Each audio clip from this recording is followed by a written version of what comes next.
Praise the lord.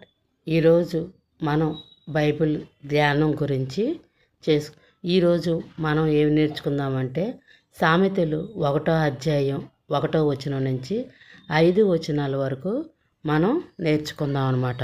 ఈ సామెతలు ప్రతిరోజు చదువుకోవటం వల్ల మన జీవితాల్లో అయితే ఎన్నెన్నో ప్రయోజనాలు ఉన్నాయన్నమాట. అట్లాగనే ఈ సామెతల్లో రోజుకి ఒక 5 వచనాలు మనం ప్రతిరోజు ధ్యానిద్దాం.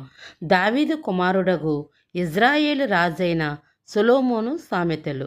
జ్ఞానమును ఉపదేశమును అభ్యసించుటకు, వివేకము సల్లాపమును గ్రహించుటకును, నీతి న్యాయ యథార్థతలు అనుసరించుటయందు, బుద్ధి కుశలత ఇచ్చు ఉపదేశమునందుటకును, జ్ఞానము లేని వారికి బుద్ధి కలిగించుటకును, యవ్వనులకు తెలివియు వివేచన పుట్టించుటయు తగిన సామెతలు.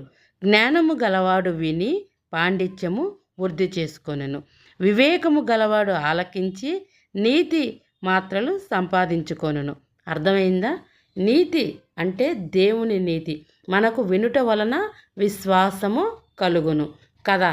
అట్లాగనే ఈ సామెతల్లో రోజుకి మనం 5 వచనాలు ధ్యానం చేద్దాం.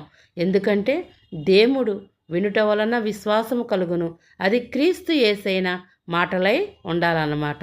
ప్రతిరోజు ఈ సామెతలు మన జీవితంలో చదువుకుంటూ దాన్ని ధ్యానిస్తూ ఉన్నప్పుడు ప్రతి ఒక్కరము కూడా ఈ జీవితంలో నేర్చుకోవాల్సిన అంశములు చాలా విషయాలు ఈ బైబిల్ గ్రంథంలో నుంచి, ఈ వచనాల్లో నుంచి మనం నేర్చుకోగలం అన్నమాట.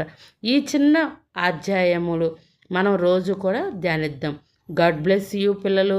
All of you. God bless you.